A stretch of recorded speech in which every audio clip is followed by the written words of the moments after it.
For all of our old episodes, download the free Stitcher app. And our other show, True Crime Garage, Off the Record, is available on Stitcher Premium. And now, the Delphi Murders, Off the Record.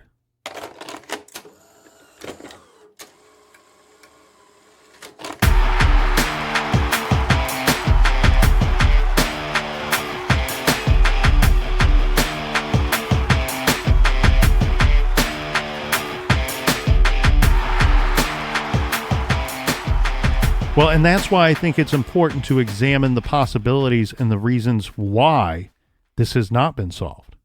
And I think one thing that we can get into, Captain, and part of it that we talked about last week was I kept referencing maybe the investigators have just been unlucky. Maybe, because you see this and you're like, we got the video. We got the voice. We have eyewitness statements. They worked with FBI. And again, they might have DNA. And I'm gonna quit saying might. I'm gonna go with they do. Okay. I think that probably very quickly into this thing, they realized that they had DNA and they thought this thing was going to be over and done very quickly. And then it took a while and they realized this dude's not in any of the systems. We can't track this guy down, that we have nothing to compare it to.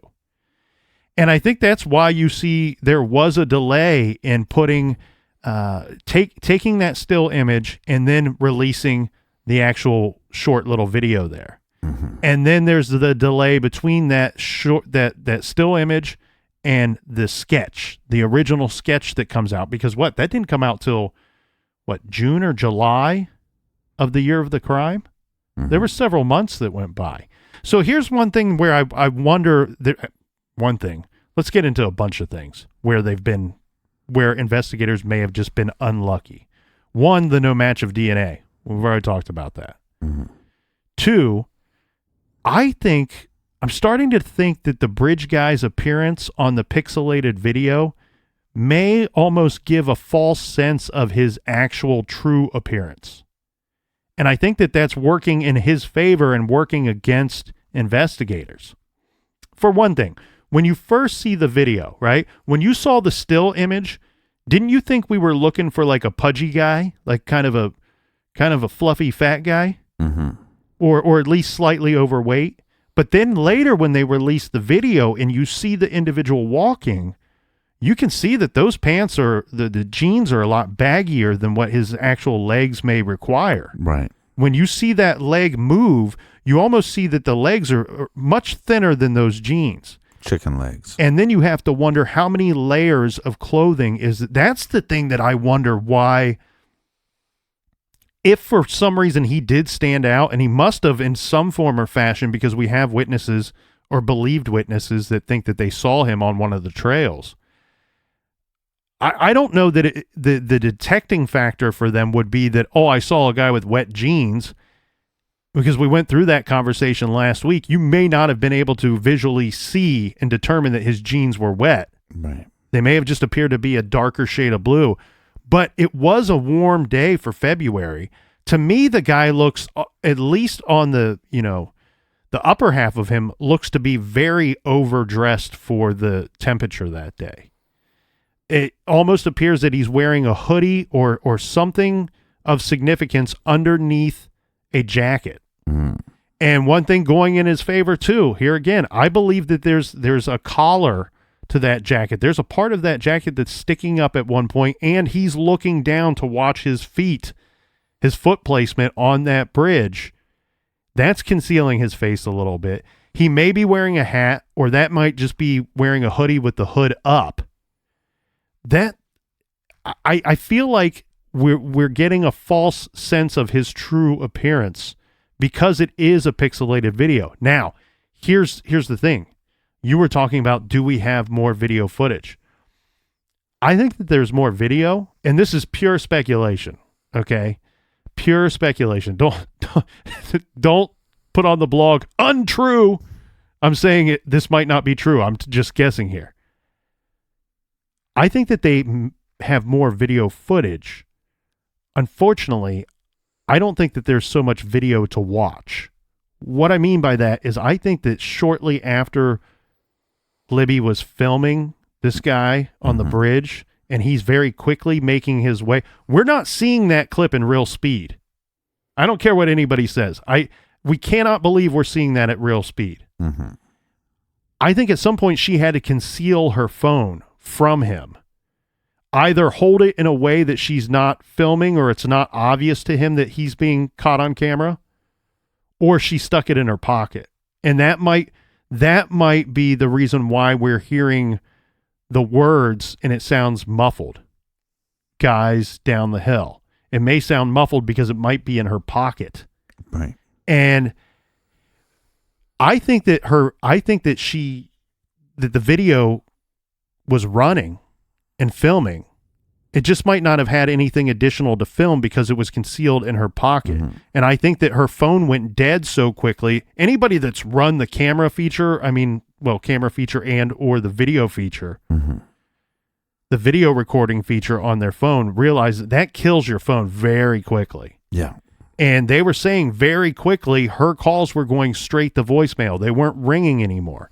And I think that this guy very likely did not know that he was filmed, did not know that his voice was caught on her her phone, and he left the phone there because, look, I don't want to give this asshole any credit, but he's smart enough. He's smart enough that he's got away with this so far.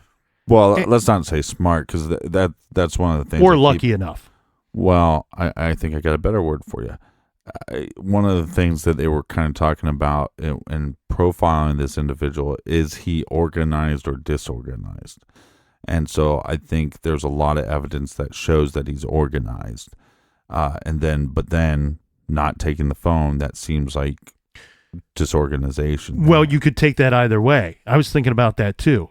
Not taking the phone, you go, oh, that's disorganized. He didn't plan it out, didn't put much thought into it. What if he did put thought into it in advance and he said, I'm not taking any of their phones because what if they trace their phones? They can trace, what if they follow the pings on their phones to me because I took them with me? What if he destroyed her phone at the scene, not knowing that it captured any of his image or anything like that because the phone's dead by that point? Or if he just left it there or tossed it in the water? Yeah. And tossed in the water is an interesting thing too, because we talked about the clothing, right? The victim's clothing last week. We were talking about where they found clothed, where they found in the nude, where they found was the clothing in fact ever even found if it wasn't on their person. I still don't know the answer to that, but I did find some info that was saying that clothing may have been found in the creek, and this would be the point of Deer Creek that would be nearest where their bodies were found. Mm-hmm. So but again, it's a very vague, broad statement of clothing found in creek. We don't know if it belonged to the victims. We don't know if, in fact, that there was clothing found in the creek. But what I can say this is when they were searching for the girls, there were helicopters that were flying overhead, and they were filming some of the search that was going on for the girls. They'd not found the bodies yet. You can clearly see 3 or 4 searchers, and the reason why you can see them is because they're wearing those red, like, suits, head-to-toe suits. They're wearing these red suits, and they're in the water, and there's something there with them. They're examining something that they found there. Again, that could have been the victim's clothing, could have been an item discarded by the killer that belonged to him. It could have been Libby's phone. It could have been a weapon. Yeah. I mean, something was found in that water. We just don't know what the significance is. One of the rumors I kept hearing this week was that they were actually found, but they were wearing each other's clothes. So whatever they were wearing before, it switched. And again, this is, just one of those random rumors, and then it becomes, well, weren't they both wearing jeans? Is it possible that the shirts were just changed? Who knows? But yeah, I mean, there's we talked about that a bit. And to me, that would almost imply that the killer redressed them. Right. Or dressed them. It doesn't have to mean that. But that's what where I'm saying. Your mind goes. They're size-wise, they're different size girls. But I could see a situation where, the pants were put back on correctly, but maybe the shirts weren't. So, well, yeah, Abby but it's such had a weird rumor that zip-up be out sweatshirt. Yeah. So it's a weird rumor. It's one of those things that when you first read that or see that, you're like, whoa. Yeah. Whoa, what is this? And then I really start thinking about it. I'm like, well, we have a very short window of time, and there's a chance that a lot of things might have had to take place during that short window of time. I don't know that we have the time to redress the victim and get that wrong afterward. Yeah, I don't know. And again, the source that I have gone back to, I brought this up, and again, it was something that they just didn't want to comment on. But normally that, like I said, there's been several times where I've said, I've asked questions, they didn't want to comment on it, and that normally meant it was correct. So, but I guess I shouldn't assume that. Well, and for anybody out there wondering where we're coming up with this info, because, I'm sure somebody's going, well, they've not released even the cause of death for either girl. They've not released very many things true to the crime scene. Right. So what is this stuff you're even talking about? Well, the way that this works, from my understanding, is that keep in mind, there were search parties out there looking for these little girls. Some of these rumors are believed to have stemmed from people that were actually involved in the search. Yeah. And may have found the girls, or may have been in. There was a team across the creek at the same time that the team on the other side found the girls. So we have this whole thing where we have multiple people that were in that area, may have seen something that's not been released to the public, and may have spoke and told somebody else of what they saw, what they witnessed during those searches. Well, or again, we have just made up stuff, right? But from people elsewhere that are claiming to have heard something. Yeah, but it's also such a small town. 3,000, 3,500 people, something like that. And it's just like we've talked a little bit about it, but like the Pike County murders, it happened in an area where I used to work, but a long time ago. I'd work one day a week in that town, and just knowing some people from that town, the rumors that I heard were not things that you would hear. I mean, it would have made a fascinating, probably 10-part episodes on the rumors that I heard. Oh, you heard like hours of rumors. We're talking detailed names. theories. Yeah. With people's names and motives and why they did this and why they did that. And evidence. What's still going on today that's in relation to this specific theory. And you heard multiple theories that some of them would have taken 3 hours to explain. Yeah. And then when the news broke that they solved it, it was none of them. It was none of those theories. It was, yeah. And I'll try to make the long story short. Basically, there was tons of these rumors based off of this guy that I worked for. And there was all these weird rumors surrounding him, and I worked for him for a long time. So I ended up calling him after I heard all these rumors and asked him what he thought it was. Mm-hmm. Because this guy was very close to the family. Every member of that family, adult-wise, actually worked for him at some point, as like a freelance contractor or whatever. And he simply said to me that he thought that the involvement, this was all based around the custody of that girl. And when he said that, and this guy is a guy that he likes to exaggerate everything. So you would think that he would want to tell these crazy tall tales. He said, no, I simply think it was a dispute based off of custody. Mm-hmm. And then once they arrested the family up in Alaska, that's pretty much what it all, the Pike County murders was all about, was that custody issue. So it's strange. I heard a million rumors, and they were fascinating, and they were great tall tales. And that's what I'm afraid that is going to start happening here. Well, I mean, in a sense, it has a little bit, where you have all these people that are now considered suspects by the public and then never publicly cleared by law enforcement.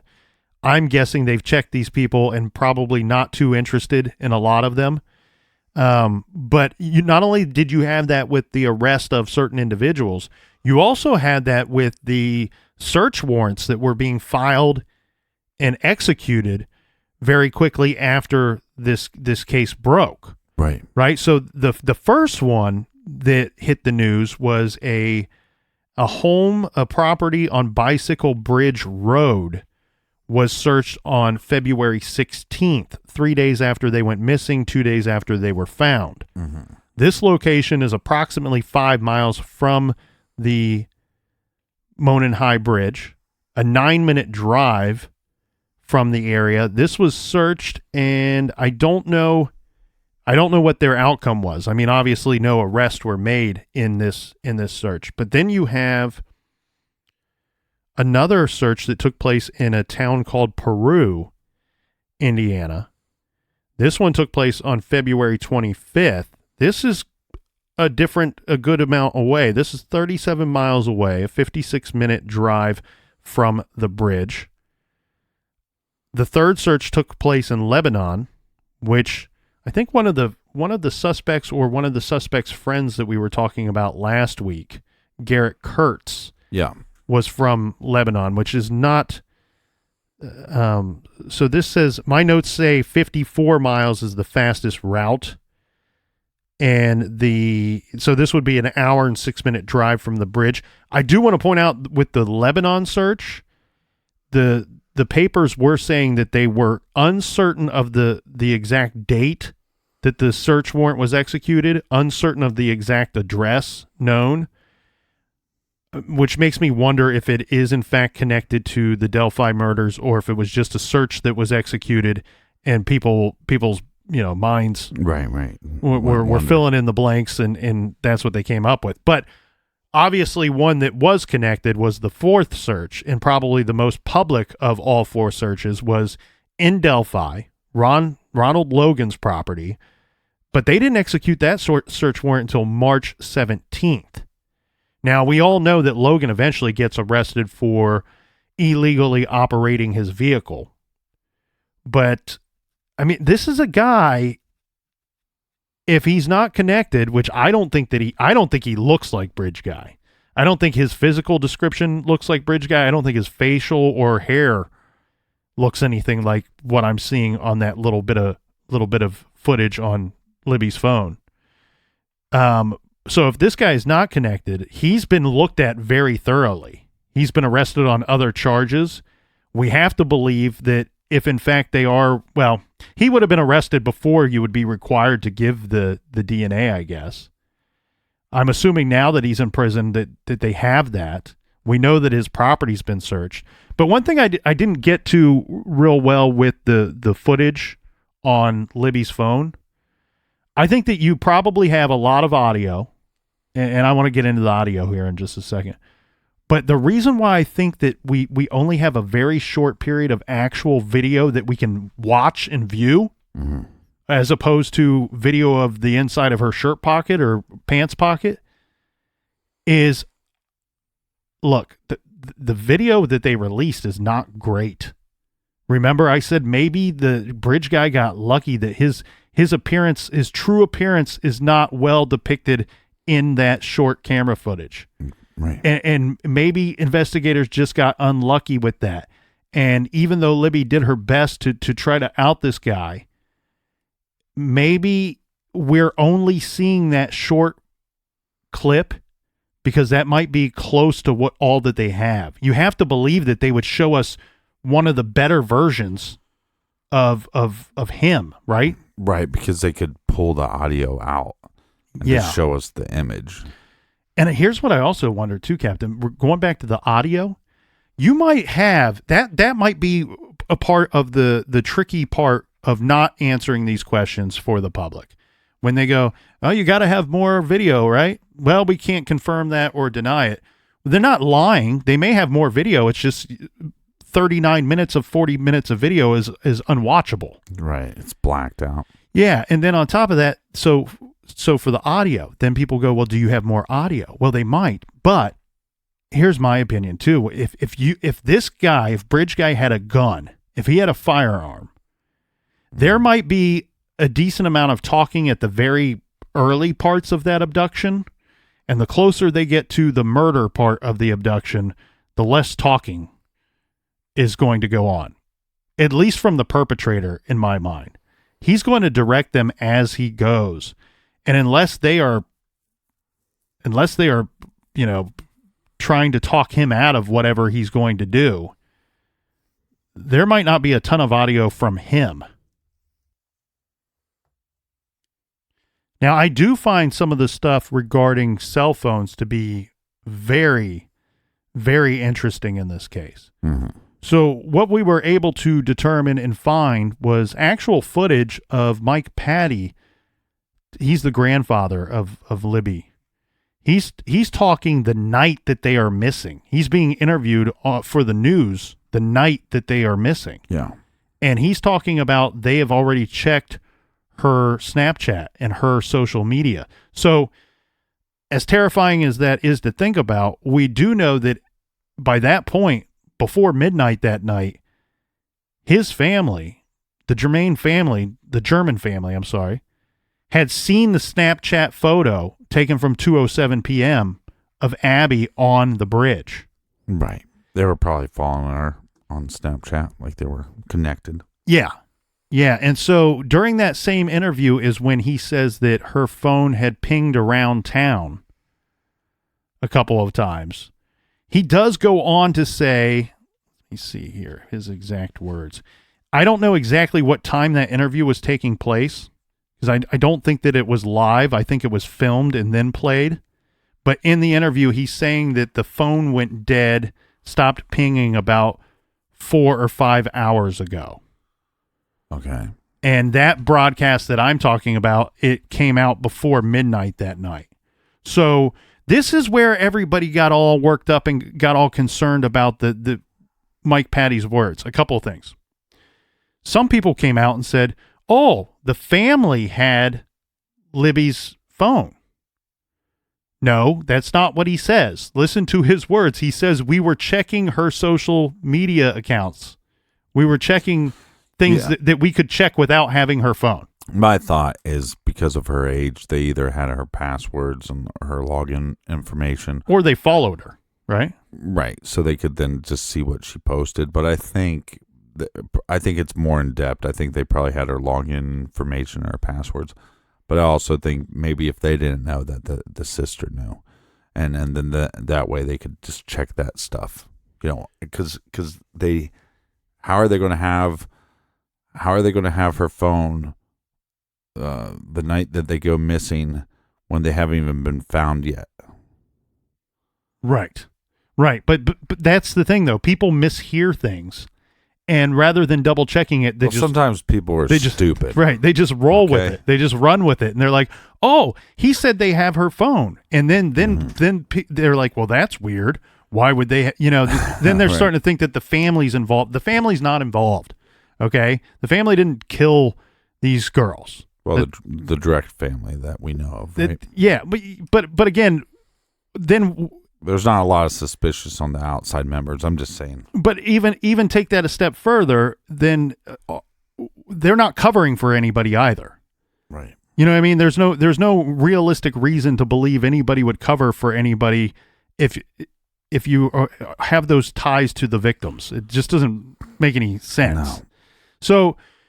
So they didn't have her phone. We know that. It's just something that people misread, people misunderstood, and then created that rumor. And then on top of that, with her phone pinging in more than one location through town, the phone wasn't traveling around that night. It wasn't going anywhere. And as Kelsey later explains in her YouTube video, the town is so small that in certain areas, if you walk from one side of your property to the other side of your property, your phone will ping off of 2 different towers, because that's just the, if you look at the cell phone tower information in that area, it makes sense. Well, it totally makes sense. Right, and I think this is not information that she just knew. I think this is information that they probably got from FBI or some kind of law enforcement. Now, the other thing with that, though, too, then some people go, well, the German family, they seem to be going into panic mode very quickly. It was only a very short period of time that, we talked about the timeline the other day. The longest that you can stretch it out is less than 2 hours from drop off time to the time where you're almost in full search mode. You're a little over 2 hours. You're now alerting other family members. New family members are showing up to the scene, looking for the little girls. And then by 5:30, so at the very earliest that they got dropped off, 1:30, 1:35, 1:40, somewhere in that time range, and then reported missing to the police by 5:30 that night. Some people suggesting that they're sounding the alarm very quickly.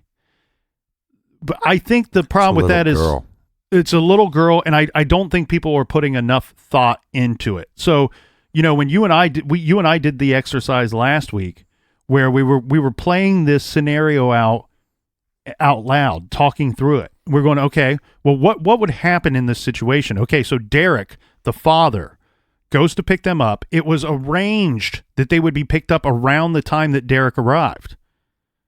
And then on top of that, he tried calling her at least twice. Nobody answered the phone. He walks around looking for them on the trails, does not find them, and then notifies Becky. Becky's the grandmother who gave permission to Libby to go to that area that day, provided that she had someone to drop them off and someone to pick them up. And that the drop-off and pickup were pre-arranged. That was part of the rules.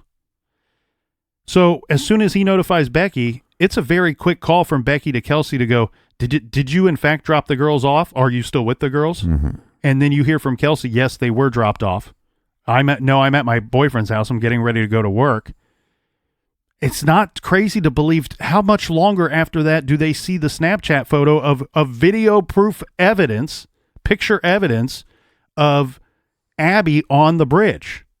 And then you're there looking for him and you're going, oh my God, they were here. Nobody's seen them. What the hell's going on? And mind you, it's February. Well, it's going to get dark between 5:30 and 6 o'clock that night. Mm-hmm. Well, and I also think sometimes you just have a gut feeling. Right. And that gut feeling is telling you something bad happened. Or is the picture of Bridge Guy also in the Snapchat feed? So you see some pictures of them at the park. You see them going over the bridge. And then the next picture you see is just of a man. That would be alarming for any father. Terrifying. Or any parental figure. Well, and not only that, even if they didn't see him on any of the of her social media stuff, mm-hmm. which I don't think that they did, but again, we can't say 100%. Mike Patti arrives on the scene around 5 o'clock. We know that once he gets there, he goes to the Mears property, and while on the Mears property, he's calling a friend of his who is a police officer. We don't know what that conversation is, but you don't have to have much bigger of a brain than I got to figure out what they probably talked about. It's probably a friend calling in, asking for advice, going, look, man, I'm over here by Monon High Bridge over at the park area. Been looking for my granddaughter. We can't find her. We only dropped her off about 1:30 to 1:45, so it's not been that long. What should I do? Should I report her missing? Should I just sit tight? What do I do? And that's just, he probably got some good friend advice who's saying, you know what, you got nothing to lose by reporting her missing. Right. So hopefully you report her missing and you find her 15 minutes later and we can call the whole thing off. Yeah. But it was, right. It was going to get dark though. And it was February. And yeah, so I don't think that she's not answering her phone. I mean, we live in an age that we're all connected. And so you can text somebody, they'll text you back within minutes, or you can call their phone. She's not responding to anything. And I know I went on this long rant, Captain, but you said the most important thing out of that whole deal there. It's a little girl. It's a child. Mm-hmm. It's a child. So it's your baby. I mean, and it doesn't matter. Look, it could be a 20-year-old that went missing. When it's your baby, it doesn't matter that they're 20 or 30 or 40 years old or whatever they are, right? It's still your baby.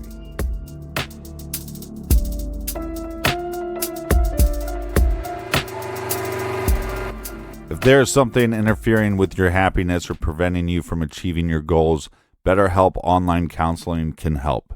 BetterHelp offers licensed professional counselors who specialize in issues such as depression, anxiety, relationships, trauma, anger, family conflicts, LGBT matters, grief, self-esteem, and more. Connect with your professional counselor in a safe and private online environment, and get help at your own time and at your own pace. Anything that you share is confidential, and it's so convenient you can schedule a secure video or phone session as well as chat and text with your therapist. Best of all, it's a truly affordable option. True Crime Garage listeners even get 10% off your first month with discount code GARAGE. So why not get started today?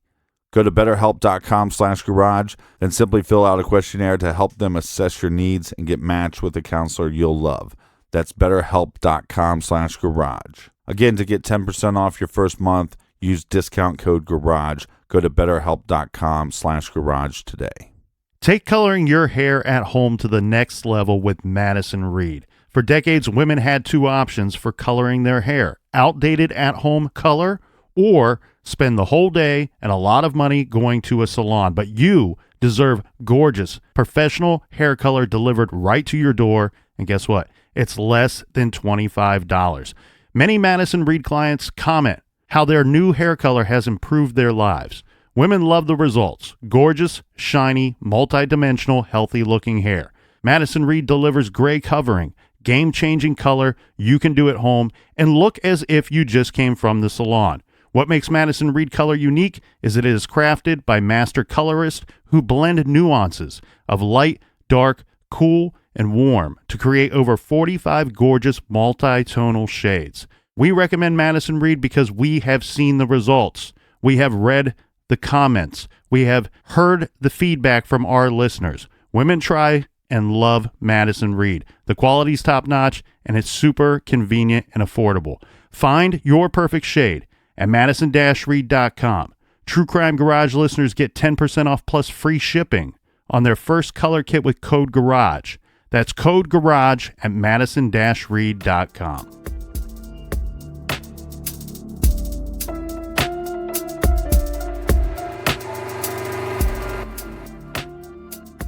Now, I did see some reports regarding cell phones, okay? So, and I'm not talking about Libby or Abby's cell phone. I'm talking about cell phones of persons who were in the area around the Monon High Bridge that day, within that short window of time of when they went missing. Maybe even back it up a few hours beforehand, maybe even back it up an hour and a half or so afterwards. Mm-hmm. Remember, they were interested in the car that could have been there as long as from noon to 5. So the report that I saw about this, I found it to be incredibly interesting because it kind of can take you down two different roads here, right? So the statement that I saw was that they being law enforcement, have reviewed everybody's phones that were pinging in that general area. They've spoke to all of those individuals. So that can take you two ways with your thinking on who is Bridge Guy. Did he not bring a phone with him? Right. Or I guess have it turned off. Yeah. Did he not bring a phone with him to that area that day? Yeah. Or the interesting other thought about that is, remember the statement from the last press conference on April 22nd, where they very clearly say, we may have spoken to you already, Bridge Guy. When they're talking to Bridge Guy, they say, we may have already talked to you. Yeah. And then you go, so that works both ways. That statement's probably very true. They've spoke to everybody's cell phone who was pinging in that area that day. And it's either one of two things. Either this guy didn't bring his phone with him, or they've already interviewed him. Yeah, so two things. One, if the individual turned their phone off before they got into the area, that is a well-organized person. Would make me feel like it would be difficult for them to get caught. Also, discipline. I would think that even if this is the first attack or the first murders by this individual, that they're disciplined enough to wait out for the right opportunity. But back to what you were saying about the press conference, when he says they might be in this room, I think that's like the scariest line of the whole part. You know, we might have talked to you. You might be in this room right now. And that, I think that every time I watch that press conference, it gives you chills and just like the weird actions. I don't want to say weird, but like there's a nervousness in his presentation where you kind of wonder, does he see somebody that's making him that way? It's a very strange press conference. That was you and I talked about that within hours or even a couple days of that press conference. Yeah. And one thing you were pointing out, you're like, well, when he said this person might even be in the room, is there somebody in the room that means specifically, that he saw somebody in the room that he does not like for any number of reasons, whether they're not being cooperative in the investigation or there's some other form of dirtbag or whatever? Is he just upset with that person's presence, or do we have a situation where they've really done their homework on this and said, you know what, we've talked about the strategy of the super cop. We've talked about the strategy of publicly calling the killer a coward and calling him a loser and all other different kinds of things you can call him. There's a strategy in that. Is there anything where he's going, you know what, I have to play a specific role during this speech, during this press conference, and could that have been too much for him? Maybe. Could it have put him on edge a little bit? Maybe. I thought he did a hell of a job. I don't know exactly what he was supposed to be portraying there, but I think I think the words of that were not only planned out, I think where they appeared in order was extremely planned out as well. I think his demeanor was somewhat decided upon in advance. That, you know, don't be afraid to lean into the podium, to look aggressive. Right. Don't be afraid to appear to get angry at certain points during your statement. Don't be afraid to throw out a sentence and leave a long pause between to the next one. Don't be afraid to be theatrical with some of it. I think there was a lot going on there. It's I want to give him a lot of kudos there, because it's a lot for one person to do. Yeah, there were other law enforcement there present that day, obviously. A lot of them just standing in the background, and this guy had to do it all by himself with the whole presentation there. And I thought he did a fantastic job. But it also goes back to what you were talking about earlier. The motives, the method of operation, how organized could this killer be? Personally, I think he's probably extremely organized, to the point where I think he planned out where he parked his vehicle. Mm-hmm. I think he put thought into not only stepping foot onto the crime scene, but also fleeing the crime scene. And the placement of his vehicle was thought out as such that it has to bode well for both of those scenarios. Then on top of that, I think the reason for the baggy clothing on top and the multiple layers on top is he brought everything with him that day to kill somebody. He brought everything that he thought he was going to need in that scenario to kill somebody. And it's all concealed under those layers. And that might be another reason why he may appear to be chubbier or more heavy set than what he actually is. And again, we might just be getting a bad look at this guy. And again, I think they're giving us the best look that they got from her footage. Now, there is one interesting part in there. If you really slow that small clip down, there's a part where it looks like somebody may have blocked something out from that picture. That may for just a split second that we saw something that the public is not supposed to see. I don't know if it would have been a weapon or something else. It would have to be something significant. It wouldn't be something, there's no reason for them to disguise this individual anyway. So they're not trying to stop us from seeing him, from seeing Bridge Guy. But I think that they're concealing something there. That might be the gun as he approached the girls. Mm-hmm. The other thing that I want to address here real quick is a couple things. John Douglas, my hero, You're my hero. John Douglas, you're my hero. I still think we should the Wayne's World. We're not worthy. Yeah. We're not worthy. We're scum. I saw a short interview with him after the 422 press conference.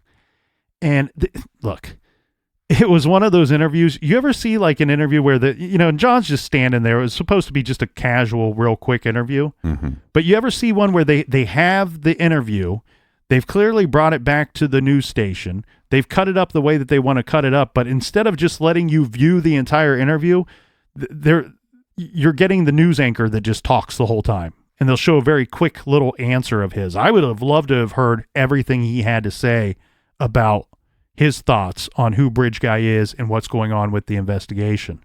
But the one thing he did say, which was fascinating, but it's also not like, it's not like the most brilliant thought that nobody else would have thought of.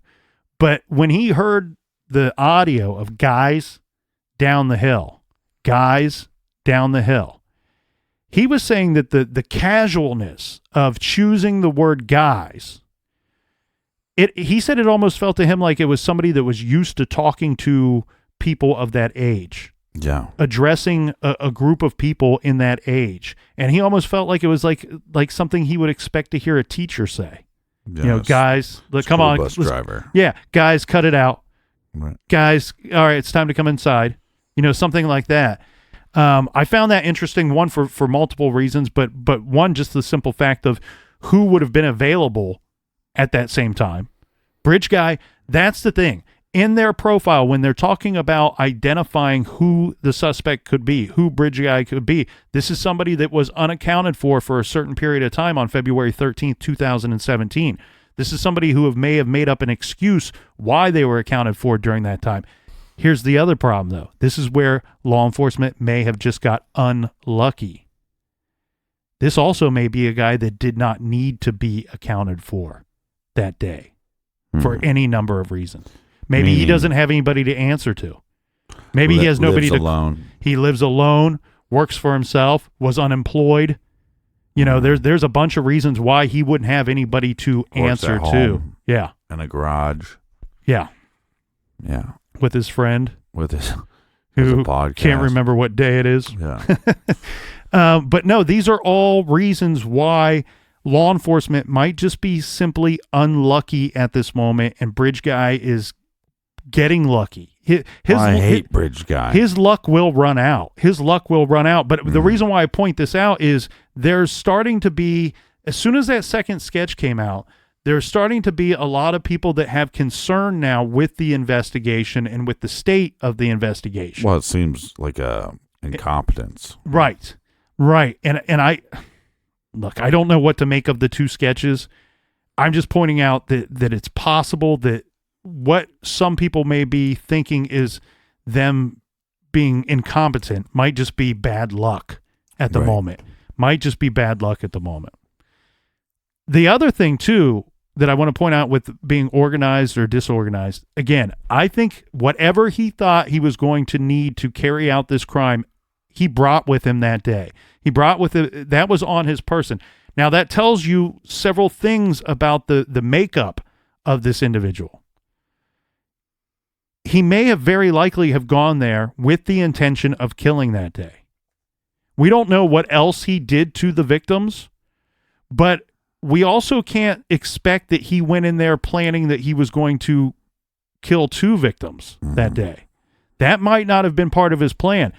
It might just have been, like we stated earlier, that he was looking for someone to put themselves in a compromised position at the other side of that bridge. And if he was looking for a female, he does not have to be a pedophile or a registered sex offender to have committed these murders. He may have just been looking for a female, may have even gone there hoping to see an adult female jogger by themselves and attack them, but did not find his victim, did not find whoever fit his victimology.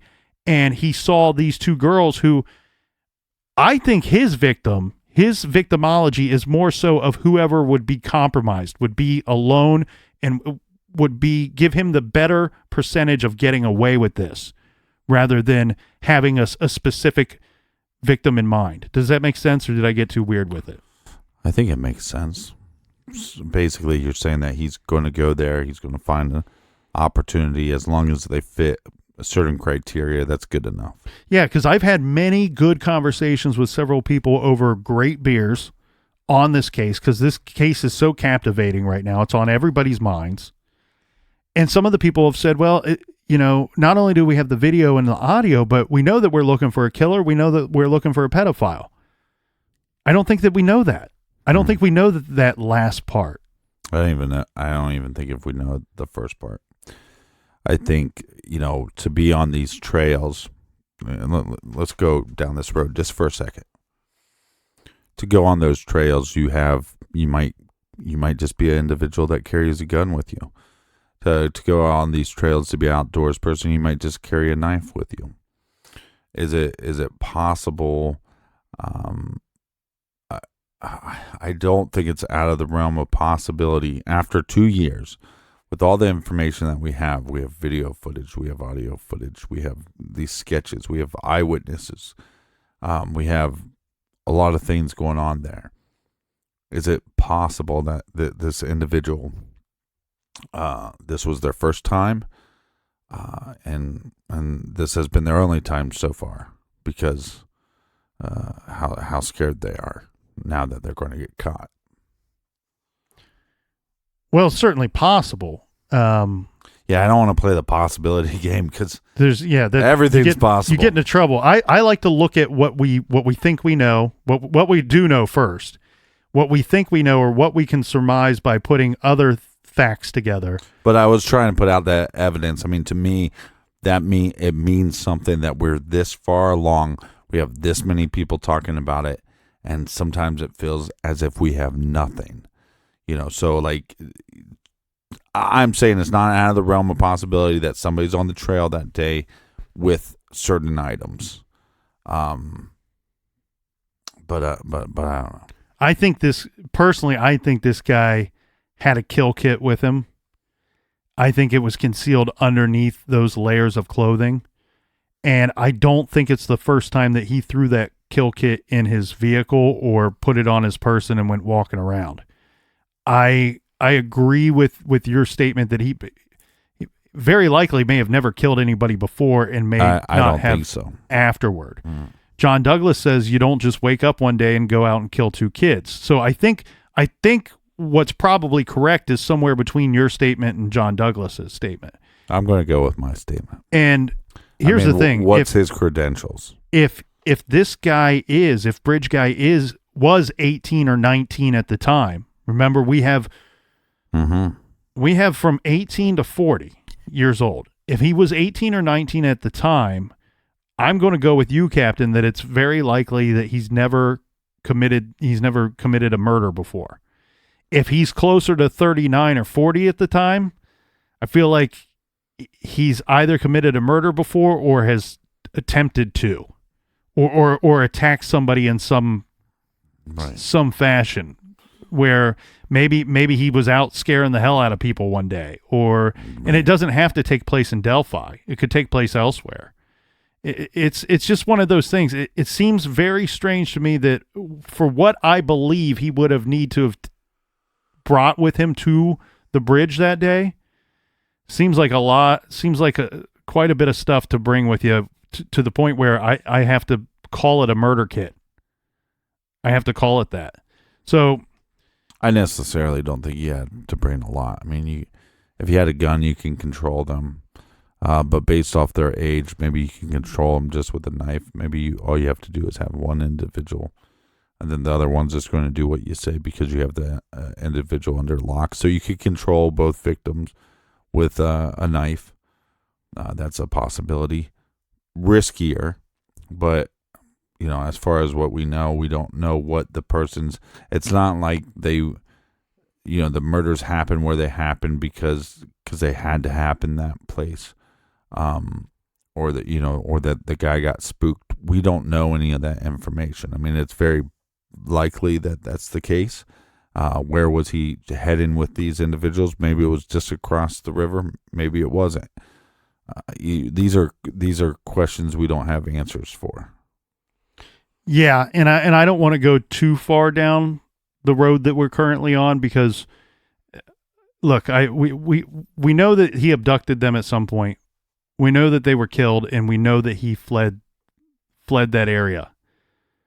I don't want to spend too much time on what could have happened, what could have been going on from the time he abducted him to the time he left. Right. I have a lot of thoughts on that and feelings on that and suspicions, but I don't it's not something that I'm very comfortable in this area discussing. It does us not a whole lot of good because it's stuff we just don't know. Right. We just don't know. But I will say this. I believe that this individual, that bridge guy, went to that area that day prepared to kill and knowing that he very likely might kill somebody there that day. I don't think that the girls were targeted in a sense that he met them there or that he followed them from anywhere or that he knew either of them beforehand. I think he was there scoping and looking for a victim, just like a hunter would sit there looking, waiting for a prey. He was there that day, prepared to do what he came to do, and if something presented itself, he was going to make a move. So I think he can be considered organized in the sense that he seems to be, one, prepared to do whatever it was that he was motivated to do. Uh-huh. He was organized enough that we don't have a vehicle description. Uh-huh. You can argue the cell phone thing either way. Maybe he was smart enough to know, hey, I don't want to risk bringing these things with me. Right. Or is there a chance he thought he heard something or he got spooked and intended to take the cell phones with him, but got spooked and ran out of there faster than he wanted to. And then he gets back to his car, gets home or wherever, and a half hour later, he's going, I forgot the cell phones. So I think you could argue that either way, or he was smart enough to know that he didn't want that thing with him. It also appears that he very likely may not have been carrying his phone with him at the time. Mm-hmm. I don't know. This is it's a very interesting case in the sense that it's one that you feel like you should have so much information and you really just don't. And when you really put the timeline together and you start looking at a map of this area, I encourage everybody to do that. Because if anybody's sitting there and they're confused about the case, that should end it right there. The timeline and a general map of the area will provide you with a lot of ways to... It's going to help you kind of see how this thing probably played out and how very quickly everything moved along that day. It's also 100% horrifying and terrifying to think that, look, this was not a dangerous area. This was not like a place that you wouldn't allow your young teenage girls to go to. This was somebody that, and I think that's why he chose this area. I think he chose it for a couple reasons. One, I think he thought he would very likely find somebody by themselves. Not only would they be by themselves, but this is an area that it's not like you're not seeing a lot of what's going on. You're not near a whole bunch of houses where you might hear what's going on. And then on top of that, he picks a time of day when it's likely to have fewer people there than most. He may or may not have known that there was going to be school that day or not be school that day. So here we are now, Captain, over 2 years later. You and I, there's nothing more that I know about the case that you don't know.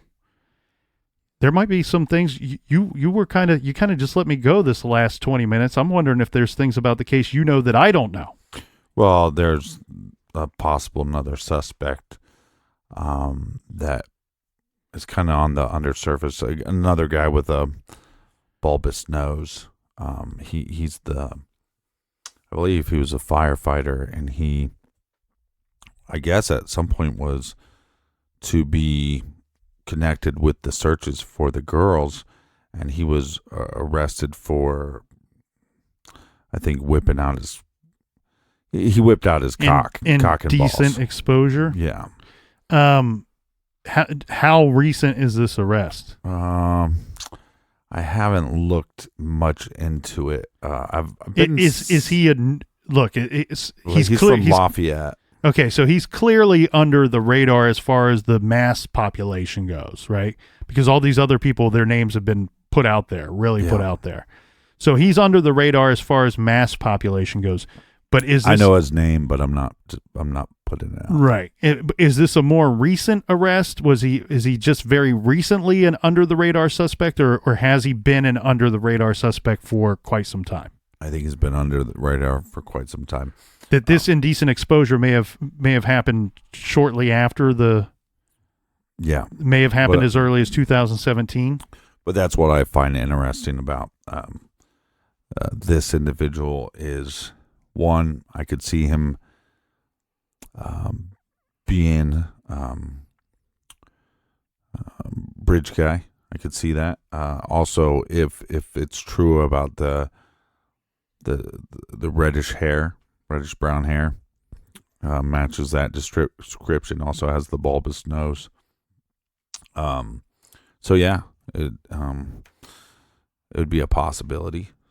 Not too young and not too old of an individual, but I'll show you his picture when we're done here. I know it's muffled, but when you hear that voice, do you put an age or a ballpark age on that voice? No. And I feel like both the image that I'm seeing and the voice that I'm hearing sounds to me to be less of a window than 18 to 40. I feel like I'm talking about somebody more like 29 to 40, 30 to 40. That's just, but I have nothing to base that off of other than my own feeling. But right. Speaking of feelings, over 2 years later, you and I know almost the exact same stuff about the case. Mm-hmm. After the last press conference, some people changed their opinions on what's going on with the investigation. Do you feel, what is your confidence level on this case getting solved? Or as some have come out recently and said, I have no faith now, and I feel like they may never get this guy. Well, what I'm hoping is, I saw this thing where they should make T-shirts and sell these for Delphi to raise money, but they always say today is the day, and they say that every day. Yeah, let today be the day. Right, today's the day. And the idea is that they've been wrong quite a bit, but one day that's going to be right, and it's. I think you feel bad for them, and we've met them, and we got to talk to them and look them in the eye, and it becomes more real, and I can't even imagine what they're when you going say through. Them, do you want to be more specific? Well, the family members, and so I hope so, but what I hope is that there's enough hope from the family and the community that somehow it just lets the universe work its magic, and this screws up something out of nowhere. It's kind of like the Golden State Killer type thing. It's like somehow the universe was like, okay, now we can connect DNA to family members, and boom, this guy that seemed to be somebody that we'd never catch, we got him. And I hope that, people can, I know that seems a little hocus pocus to some people, but I think if you have enough people thinking that this is going to get solved, that. Well, we all hope that it gets solved. I think the real question is, do either of us feel that it will? What's our confidence level that it will? How soon do you put a timestamp on that thing? There's really only one person that hopes that it doesn't get solved. And that's the guy that we're calling Bridge Guy. Now, I feel I've not lost my confidence level in this investigation. I've not lost my confidence level even after a different sketch, a very much different sketch came out. What I wouldn't mind seeing, Captain, if they could apply it for us, we have a sketch of what appears to be a younger man, that being the second sketch. I would love to see that second sketch, that same image, that same person that I'm seeing in that second sketch, maybe with a hood on, a hat on, a hoodie on, some dress that appears to be more like the first sketch, because what we're seeing on the bridge there is a guy wearing a jacket and possibly a hat or possibly a hoodie. I would like to see something like that. We did take a little criticism of not playing the audio of guys down the hill. A few people had suggested we probably should have included that in the last episode. IN, short for Indiana, in.gov. If you type that in and look it up, you get the sketch, the most recent sketch, you get the image of Bridge Guy, you get several different pieces of audio there, all on the front page. You get the video, and it also includes that website address for the Abby and Libby tip at cacoshrf.com, as well as some phone numbers there. But keep in mind, the sheriff have stated that their preferred method of receiving any tips would be email form. That way it's easier for them to categorize these things, catalog them, keep track of everything, keep track of the proper information. That would be the most helpful way. I still feel like, Captain, maybe this thing could be solved. I have a high level of confidence in that. I also have a high confidence level that it might be very soon, that it could be within the next year and a half. I think we just have to be patient with law enforcement with this and trust them. I think they are handling it very well, and I think that as long as the public continues to help, that this thing will get solved.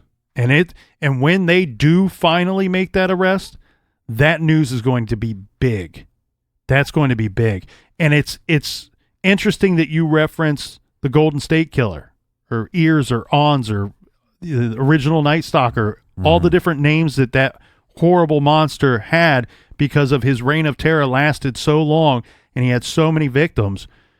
But it was believed in that case that we had audio, we had his voice, that we may have had his picture, and just the evidence that was involved in that was almost as such that people were going, how could this not be solved?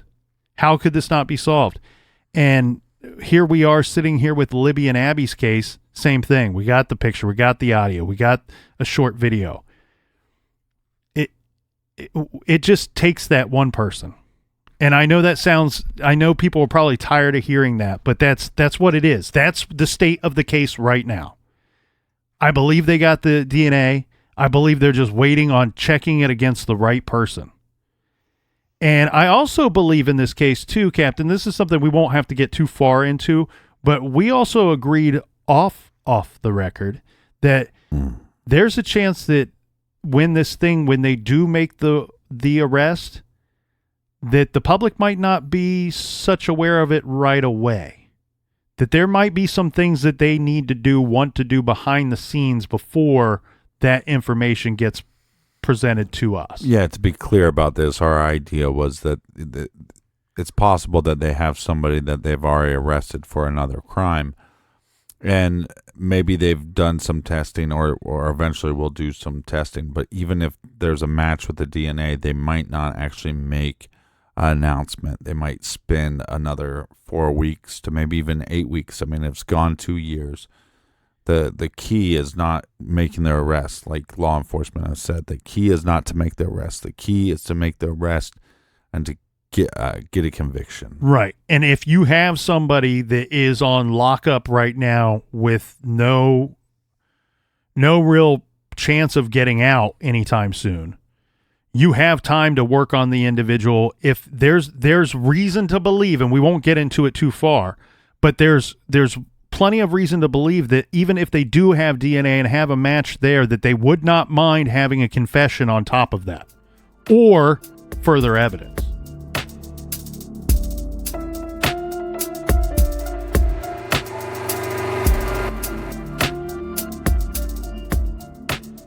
Whatever struggles you are facing, from depression and anxiety to trauma and grief, BetterHelp can connect you with a professional counselor in a safe and private online environment. It's so convenient. You can schedule secure video or phone sessions, as well as chat and text with your therapist, and anything that you share is completely confidential. Best of all, it's a truly affordable option. True Crime Garage listeners even get 10% off your first month with discount code GARAGE. So why not get started? Simply go to betterhelp.com/garage and fill out a questionnaire to get matched with a counselor you'll love today. Check out betterhelp.com/garage today. And on behalf of myself and the captain, thank you all for listening. Thank you all for telling a friend. Thank you to this week's sponsors.